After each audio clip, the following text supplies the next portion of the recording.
Hi there, this is Martin Goulding from Guitar World magazine and welcome to our last licks column. This month we're going to be taking a look at the thrash metal style, which originated in the early 80s and gained momentum throughout the decade with bands like Metallica, Megadeth, Anthrax and Slayer. Our first example features an up-tempo downstroke riff in the style of Scott Ian from Anthrax. Let's take a look at the example played up to speed.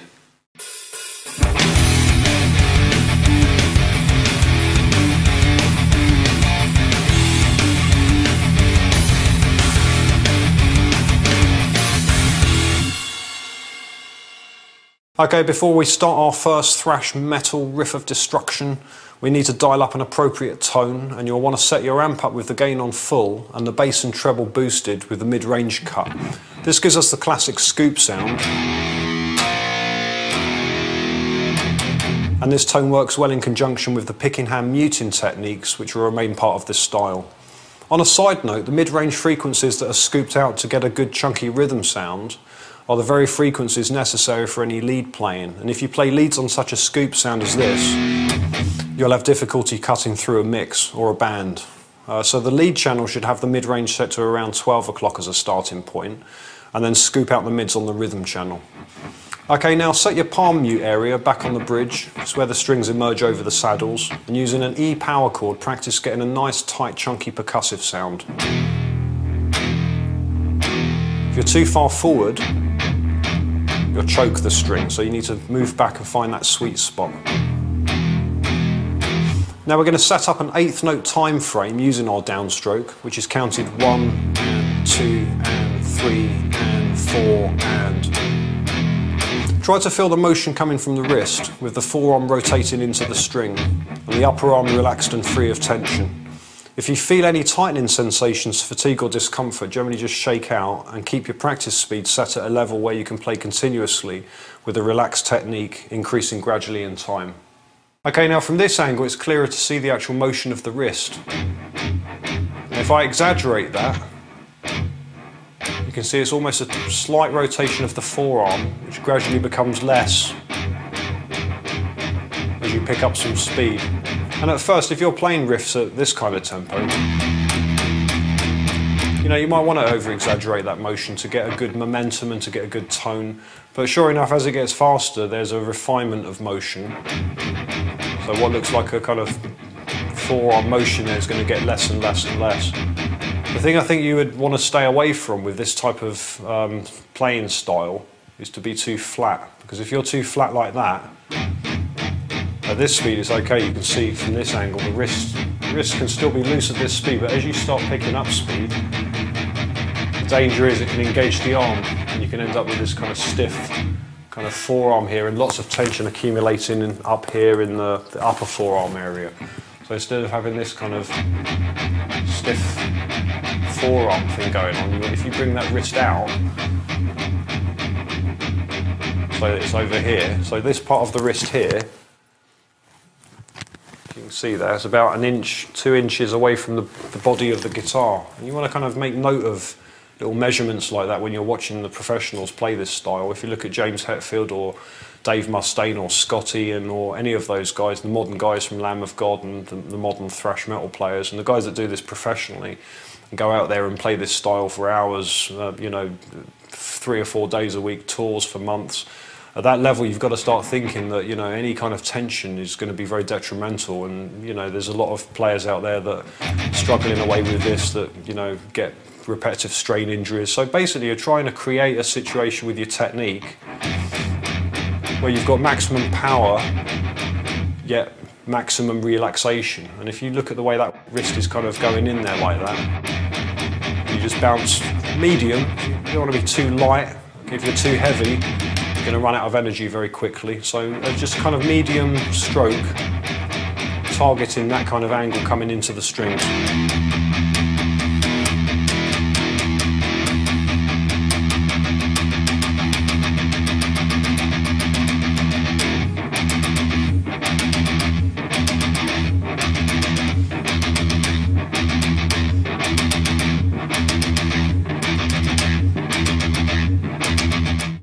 Okay, now this riff starts on the and of 4 with an E power chord that sustains until the and of 1. So if we set up this practice loop, 1 and 2 and 3 and 4 and 1 and 2 and 3 and 4 and 1 and 2 and 3 and 4 and 1 and 2 and 3 and 4 and 1 and 2. Okay, and then we're going to target on beat 2, G power chord, so from the top, 1 and 2 and 3 and 4 and 1 and 2 and 3 and 4 and... Okay, so that's taking it to the end of the bar there. So we had after the G power chord, muted downstroke on the E note, and then on beat 3 an F sharp power chord, and then on the and of 3, shift up to G there, so counting through from the top again. 1 and 2 and 3 and 4 and 1 and 2 and 3 and 4 and, so the beat 4 and the and of 4, both downstroke muted E notes there. So then working our way beat by beat, moving into the second bar from the top, 1 and 2 and 3 and 4 and 1 and 2 and 3 and 4 and 1 and 2 and 3 and 4 and that takes us back to the and then there's a repetition of the riff. These groovy F power chords that happen on the and of 2 and the and of 3, if we just loop that for a sec. 1 and 2 and 3 and 4 and 1 and 2 and 3 and 4 and 1 and 2 and 4 and 1 and 2 and 3 and 4 and...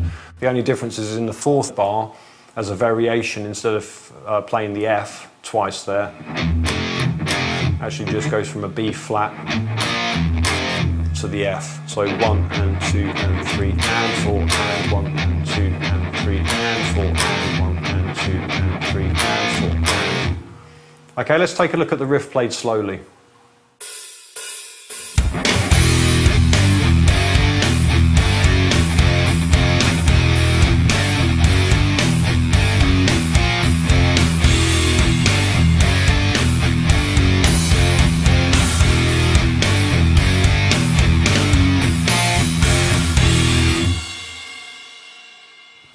Okay, we're going to move on to our second example now with a 16th note riff which features alternate picking and is in the style of Kirk Hammett and James Hetfield from Metallica. Let's take a look at the example played up to speed.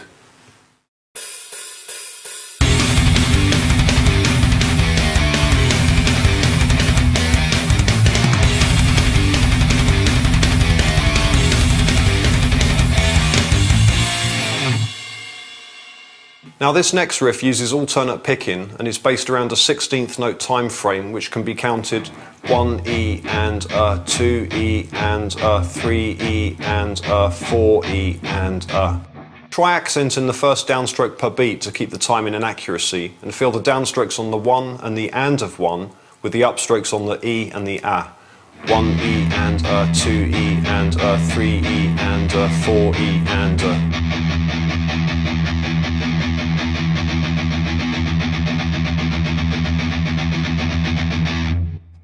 Again, from this angle, we can see the wrist motion.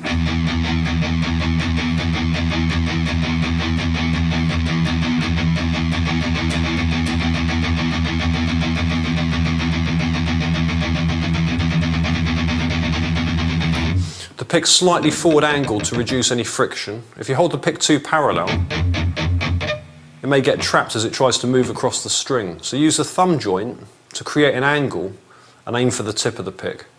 At slower practice speeds, I always encourage a wider motion over the string in order to really feel the momentum and get a good solid consistent tone.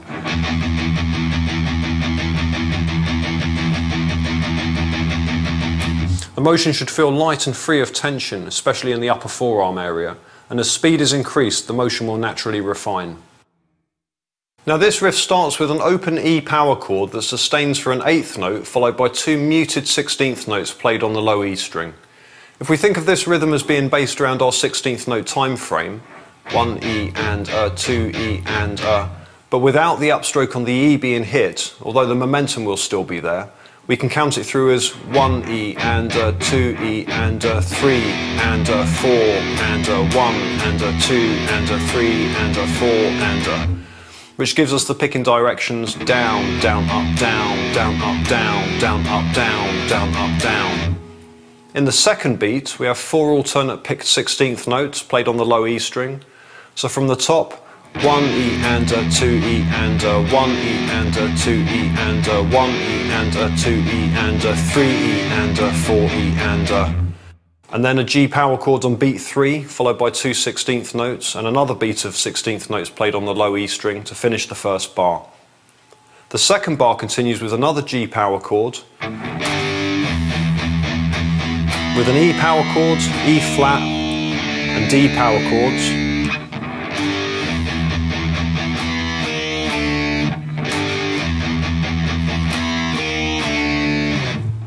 The riff then repeats and ends on a variation. Okay, so we've got our E power chord on our E flat power chord there.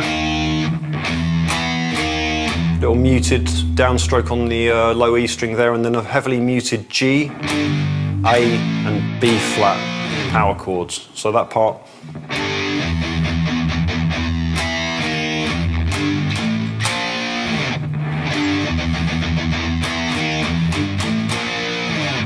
Okay, now let's have a look at the riff played slowly.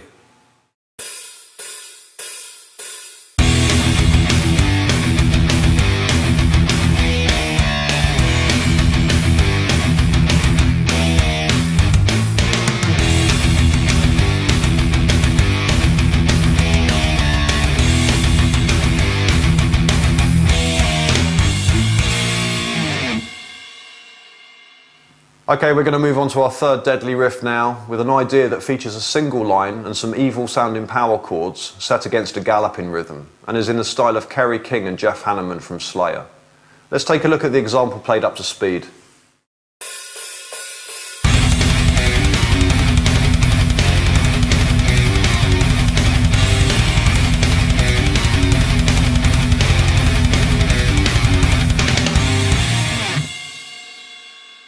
Okay, now this riff features a galloping rhythm which we can again fill within a 16th note time frame using alternate picking. 1 E and 2 E and 3 E and 4 E and... And whereas our last example featured a galloping rhythm on the first beat with the E as an unplayed momentum stroke, 1 E and 2 E and 3 E and 4 E and... This third example uses the other main type of gallop commonly found in the thrash style, which is derived by picking the first 3 16th notes and using an unplayed momentum stroke on the A component of the beat. This gives us a kind of reverse gallop. 1 E and 2 E and 3 E and 4 E and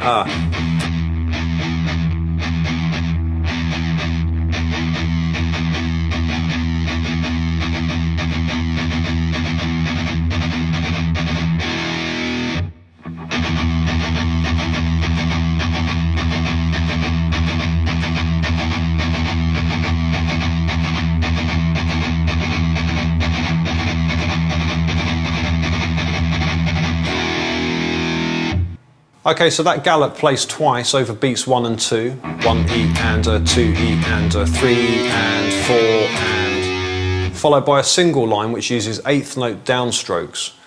Just a note on fretting hand muting. When you go to play that B on the 2nd fret A string, try to make sure you set the first finger fairly flat, with the fleshy tip just muting off that low E string from ringing out, and all higher strings underneath. So you should be able to play through all 6 strings, just hearing that fretted B ringing loud and clear with everything else muted off. When the second finger goes down on the low G, again the first finger remains close to the strings in order to mute.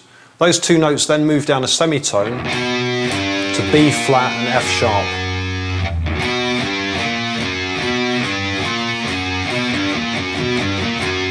Fretting hand position is very important to keep unwanted noise at bay, and so drop the hand with the thumb in the middle of the back of the neck and plenty of space from the underside of the neck to the cup of the hand. This will naturally result in a gentle curve in the first finger, with the pre-knuckle slightly arched, as opposed to flat, which will generate a lot of extra noise. And in this position you'll get good flexibility and muting control.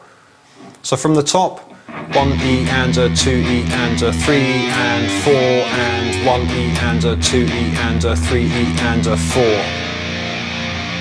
Okay, so into the second bar, and after 3 gallops over the first 3 beats, when we get to beat 4, we play a B flat power chord, but it's voiced with its 5th on bass. So a short, focused picking stroke down, fairly light on that. Okay, so far.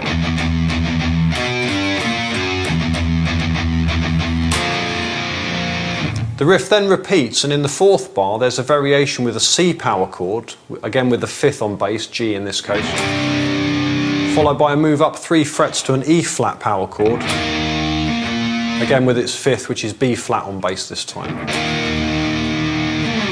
Let's have a look at the example played through slowly.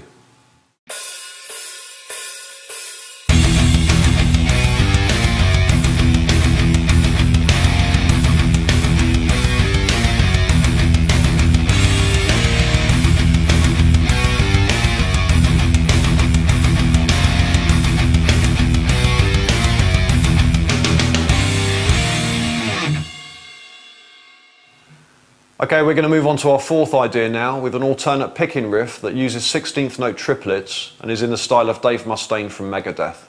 Let's take a look at the example played up to speed.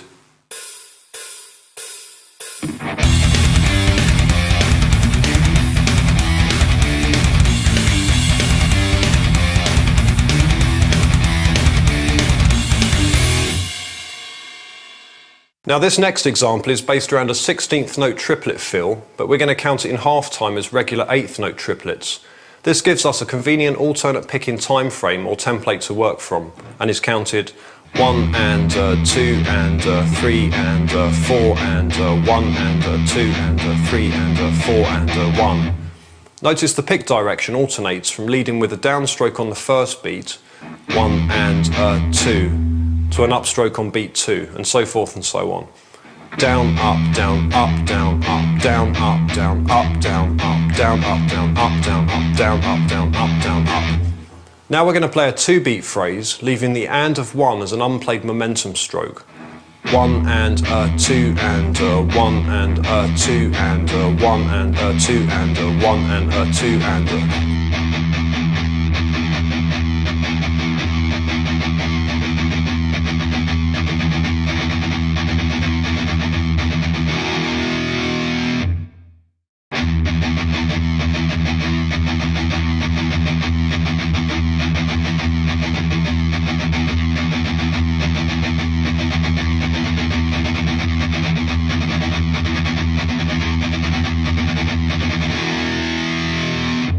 Okay, so moving on, counting from the top, 1 and 2 and 3 and 4 and... Okay, so a root 5th G power chord up at the 10th fret area, played on the 3 and the A of 3.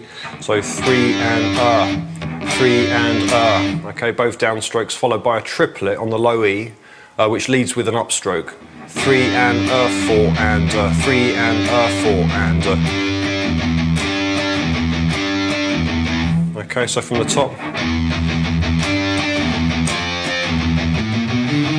Okay, so an F on beat 1 of the second bar, followed by another triplet on the low E, leading into a single line on beats 3 and 4. So we can see those 3 notes as the 4th, flat 5th and 5th of the E blues scale, which then move over to the A string to play the flat 7. Okay, and then a chromatic passing note to land on the root note. Okay. The riff then moves into bars 3 and 4 with a similar fill, but using E and D power chords. Finishing with a heavily muted B flat, A and G power chords, played using downstrokes. Let's look at the riff played through slowly.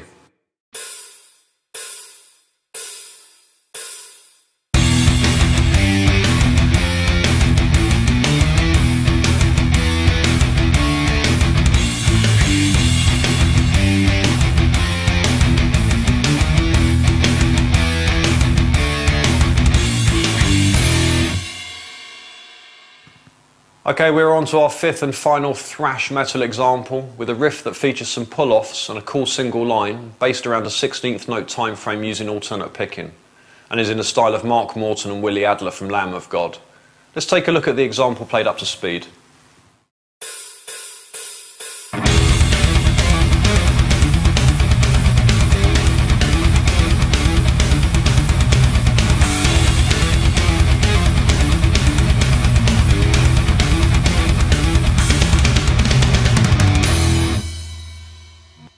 Okay, this example is based around a 16th note feel, starting in the first beat with an E power chord that sustains for an 8th note followed by two 16th notes.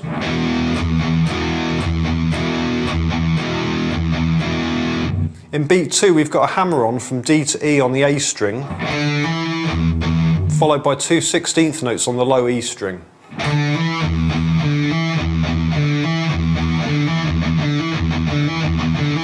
We then move the melody to a pull-off from F to E, so from the 8th fret to the 7th fret on the A string.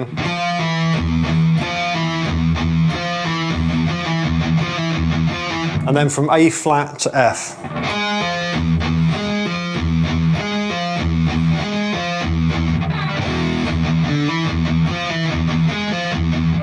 Okay, and that outlines the E Phrygian dominant scale, which is the 5th mode of A harmonic minor. Okay, so all together again.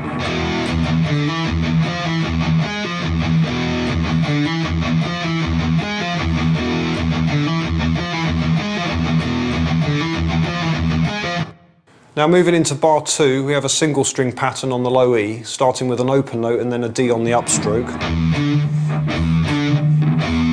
Gently palm muted, and then following down with a pattern which uses the E Phrygian mode,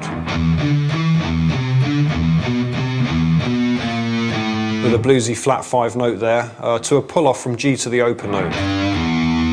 Okay, so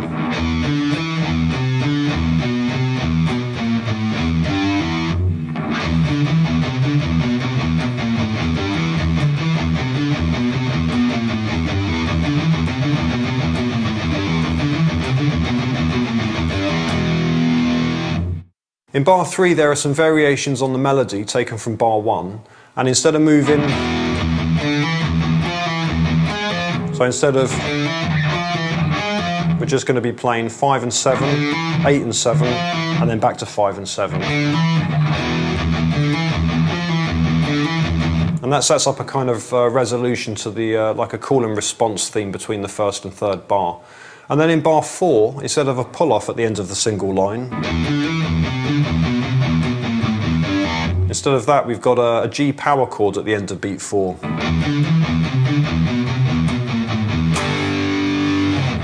Okay, let's take a look at the example played through slowly.